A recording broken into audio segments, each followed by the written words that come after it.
Hello, this is the near-death experience of Jeri, and this experience occurred in 1976 and was documented on December 17th of 2017, open quote. I inherited horrible genes for teeth from both parents. I have a small jaw combined with unusually large teeth. In addition, my natural jaw and tooth alignment was very crooked. Once my adult teeth came in, I needed braces and also have had to have a procedure done to partially correct my misalignment of the upper and lower jaws and teeth. Prior to this treatment, I could not eat anything that involved biting into something and pulling the food away, like sandwiches, toast or bread, hot dogs, etc. Food would slide out of my mouth because my upper teeth did not touch my lower teeth when my mouth closed. I also had a severe overbite/underbite situation as well.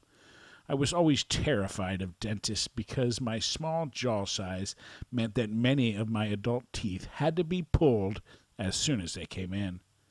Additionally, a couple of the dentists I went to were not fond of children and were lacking in empathy. Every single dental appointment I had prior to leaving home as an adult involved pain, fear, and tears, often accompanied by bullying from the dentist with phrases like, "What are you crying for? That doesn't hurt." On the day of my NDE, I was having the jaw and tooth realignment done. I was giving laughing gas at first, and then a combination painkillers. I fell asleep. I, quote unquote, woke up standing barefoot in a very large, bright place. I could only see clearly in my immediate vicinity. All around me was a blurred kind of mist. It was dry, but had no substance. The mist blocked my view and was something I could not touch. It went on as far as I could see in all directions except up. Up above was sky. I think it was blue or blue gold. I have an impression of blue in the memory, but not a clear memory of seeing actual blueness. Everything was very bright white or white gold, like blazing sunshine right in your eyes and reflecting off everything, but not at all painful or unpleasant. It was just really, really bright. I felt like I was outdoors. I think there was short, pale green grass underfoot. I could only see a few inches to either side of my feet, as if I were standing in a column of clean air. The bright, dry mist was everywhere else and thinned out overhead. I strongly remember the smell of wildflowers blooming. There might also have been fruit blossom scents. There were many flowers that were lightly scented, nothing heavy. They were wonderfully fresh, clean, and sweet-smelling. There was a very light breeze, and I remember being absolutely comfortable. There was no sense of hot or cold, just a sense of my surroundings being the same temperature as me. I don't remember silence or sound. Neither seemed to be present. I remember an intense feeling of peace, joy, and release. This is hard to express because it was as if I had been really tense and now I didn't have to be that way anymore. There was no one nearby, but I did not feel lonely or alone. Then I heard an internal voice in my head telling me that I had to go back for now, as it wasn't my time for me to be there yet. It was a soft, genderless, and kind voice. I had no sense of agreeing or disagreeing. I was just listening to the voice tell me that I had to go back. Then I slowly became aware of someone urgently shouting in the distance. I could hear them very faintly, and they kept repeating, "Breathe, breathe, come on, breathe." I clearly remember being irritated at being told to breathe and knowing with absolute certainty that I did not want to start breathing again. The yelling had gotten louder and louder, closer and closer, but not as if someone was there and coming toward me, but rather as though I was being woken from a dream. Then the bright place faded, and I woke up to my dentist leaning over me. His face was pure white, and there were 2 to 4 shadowy figures around the edges of the room. It wasn't clear if they were real people or something else. There was also a big, hissing oxygen container by my head. There were at least 2 other real people in the room who were helping to resuscitate me, but I don't know if they were emergency personnel or just other nurses or doctors. I remember being confused and wondering why my dentist seemed concerned now when my last memory of him was being crabby. I have a very vague memory of the staff smoothing over something with my mother, but I do not know if this actually happened or is an implanted memory from hearing things being discussed. My mom's memory of the time is vague. She remembered slight complications and she did hear the raised voices, but I don't think she heard the words or got more details. I do remember that parents were forbidden from coming into the room during the operation and were with us when we went from the waiting room back to the treatment rooms. End quote. So nobody wanted to fess up there, Jeri. But it sounds to me like something really, really happened. And what an interesting experience that you had. Thank you. There are some questions here. Question: at the time of your experience, was there an associated life-threatening event? Answer: while under general anesthesia, I was administered an overdose of the anesthesia medication. I stopped breathing for several minutes, had to be resuscitated, and was told it took several minutes for me to start breathing on my own again. Question: how do you consider the content of your experience? Answer: both pleasant and distressing. Question: did you feel separated from your body? Answer: yes, I wasn't breathing while they were yelling, so I have to assume that portion of my experience was while I was elsewhere. Question: your highest level of consciousness? Answer: I felt hyper aware of things, as if I would be aware of everything around me if the mist wasn't blocking or buffering me.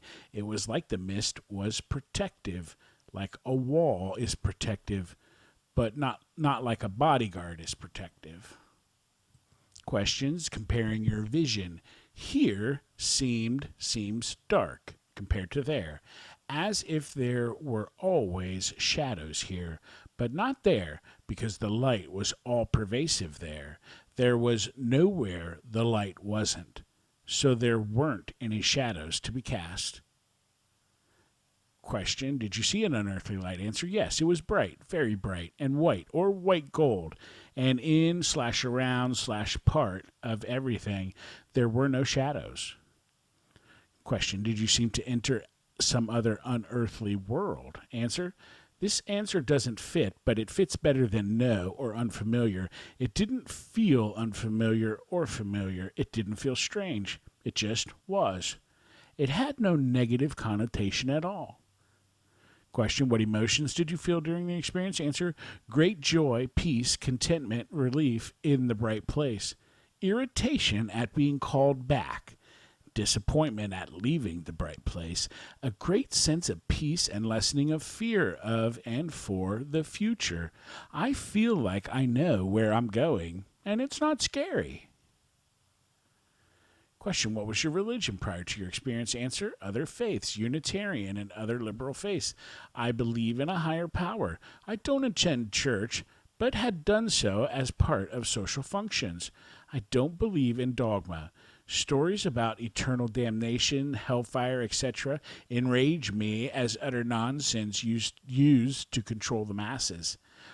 The power I believe in is there to exist in everything, but has no overreaching impact upon my day-to-day life other than my trying to be a decent human being. Question: have your religious practices changed since your experience? Answer: no. Question: what is your religion now? Answer: Unitarian. I believe in a higher power. I don't attend church. That's the same answer. Okay. Question: did your experience include features consistent with your earthly beliefs? Answer: content both consistent and inconsistent. I hoped but was not convinced that there was a higher power outside ourselves, that life continued beyond this existence and that there was some purpose to everything. I had a lot of fear around pain, death, and loss. I did not have a strong faith and was fairly agnostic. I was very cynical about some things. Afterwards, I still have a lot of uncertainty and worry, but I am absolutely convinced that this is not the only life and that there is an overall purpose and value to life. Death is not to be feared. Question: did you have a change in your values and beliefs because of your experience? Answer: yes, I was agnostic and now I have a faith. It doesn't have a label, but it's definitely a faith that I can lean on in times of need. Question: did you seem to encounter a mystical being or presence or hear an unidentifiable voice? Answer: there was a voice telling me I had to go back because I wasn't supposed to be there yet. I did not see the source, but I remember the sense that the source was somewhere nearby.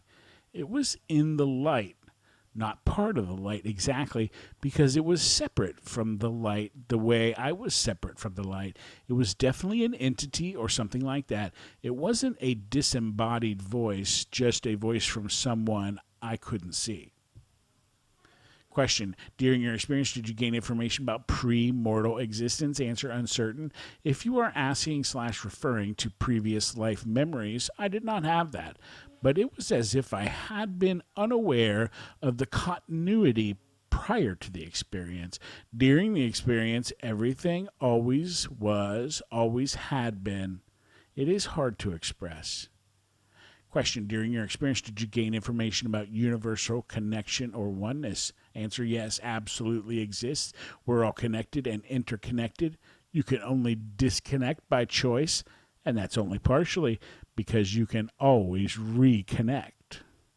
Question: during your experience, did you gain information about the existence of God? Answer: yes, a feeling of an all-encompassing something. I call it a higher power. God/supreme being doesn't sound or feel right. It's close, but not correct, if that makes any sense. There's almost a sense of humor. There is this thing. We are all part of it. And so it is amusing when we talk about it as separate to ourselves when we are intrinsic to it. Question: during your experience, did you gain information about the meaning of life? Answer: yes. We're here to learn lessons, to experience things again, or for the first time. We are here to teach others and to grow. We are to make progress towards unity and perfection. These words aren't exact, but they are the closest I have to describe it. We made choices before we come to Earth, and what and how much we want to tackle. We keep trying over and over to make some progress each time. Question: during your experience, did you gain information about an afterlife? Answer: yes. Absolute conviction of the immortality of the consciousness/soul/individuality. Although the latter is problematic since I feel that the individual chooses individuality versus unity. Absolute conviction of what we call life after death, except it's more like death doesn't even exist. It's just a transition from corporal to non-corporal. I didn't hold that conviction prior to the experience. Question: did you gain information about how to live our lives? Answer: uncertain. Just that there really is a purpose for everything, even when we can't see it or know it. Question: during your experience, did you gain information about life's difficulties, challenges, and hardships? Answer: yes.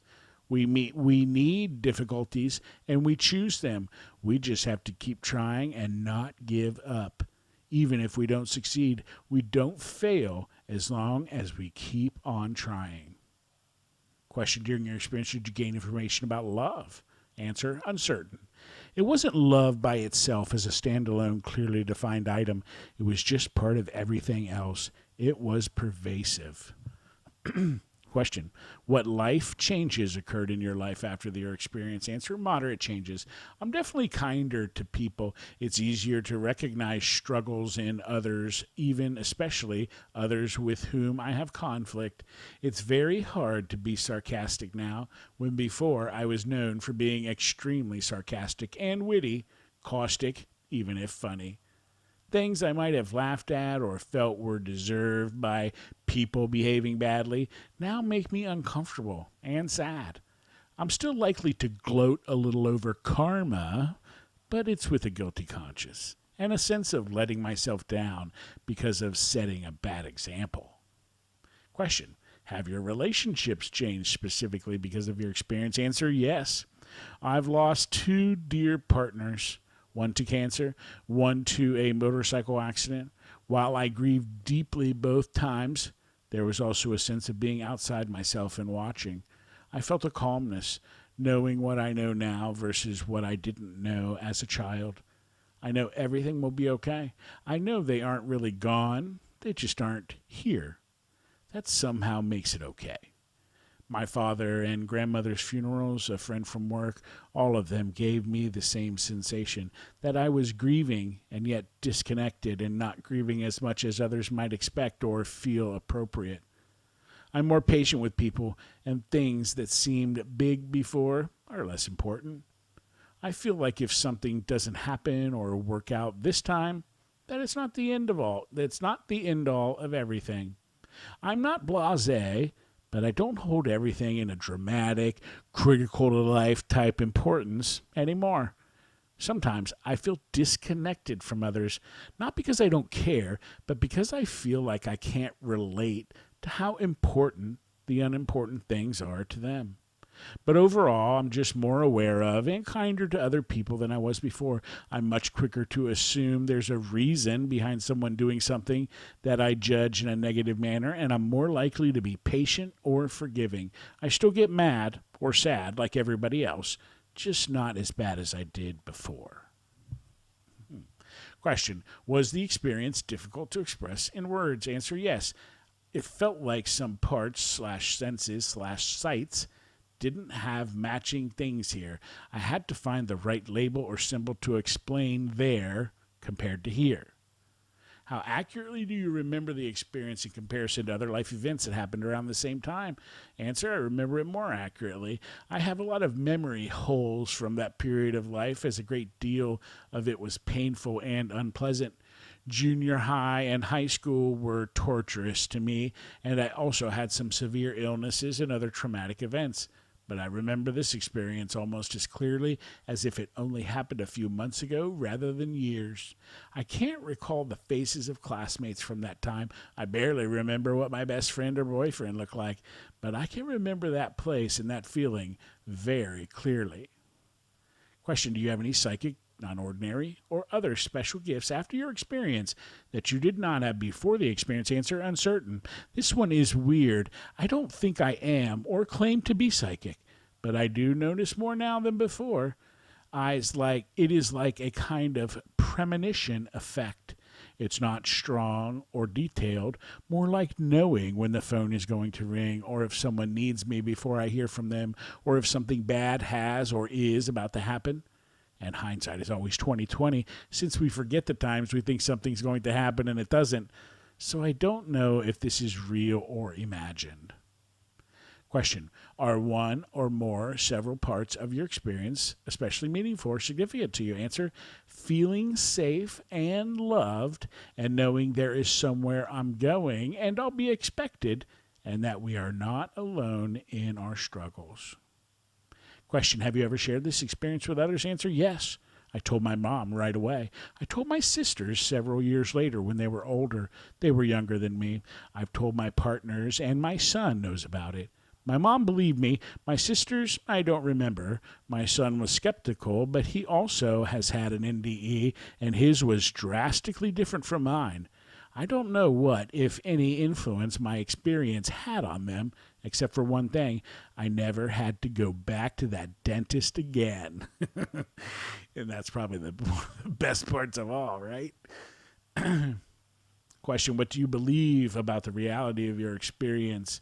It was definitely real. It feels real now. It never felt like a dream or something I imagined, and I don't feel like it matches what I would have imagined if I had been imagining it. It never felt like a dream or something I imagined, and I don't feel it matching it. Okay. Question: at any time in your life, has anything ever reproduced any part of the experience? Answer: yes. I was in a life-threatening situation a couple years after this experience. I never lost consciousness, but I still heard the voice telling me that I would get through it and not to give up.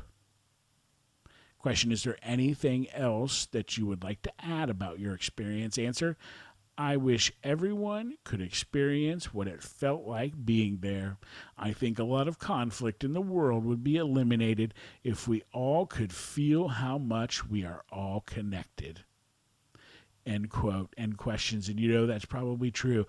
Why is it, do you think, that we can't feel that? Because it's probably right there. I mean, it's just right here. And we can't. We don't. We're not supposed to, maybe. Well, Jeri did, and thanks for telling about it, Jeri. We appreciate your story and your experience, and I appreciate everybody out there for listening. Hope you guys have a great day.